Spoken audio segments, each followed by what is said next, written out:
Looking for something different to add a bit of sparkle and interest to the great indoors? Well, check out terrariums. They truly are low maintenance indoor gardens.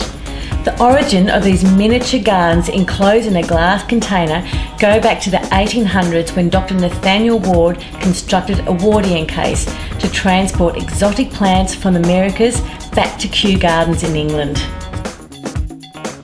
Today, terrariums can be used to grow all sorts of exotics, including the African violet, some of the tropical, more tender orchids, and even the cardboard palm. Now, I reckon it'd make a terrific project for the family to get involved in, particularly on those cold winter days when you want to do things indoors. First, you need a clear glass or plastic container that can be either opened or closed. Then you need a good potting mix.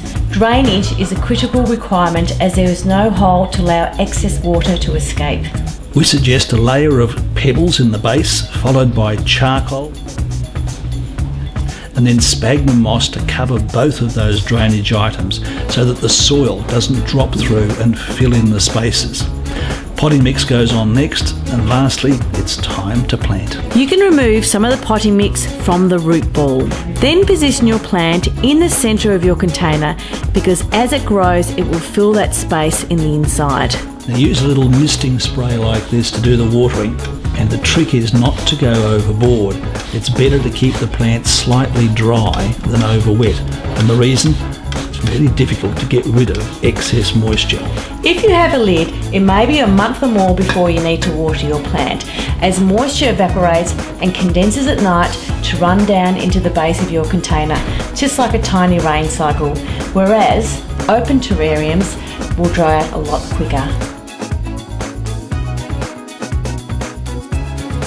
Pop into Eden Gardens to see an inspirational selection of these terrariums. And they make a terrific home project, and everything you need's there, including a fact sheet to guide you on the way.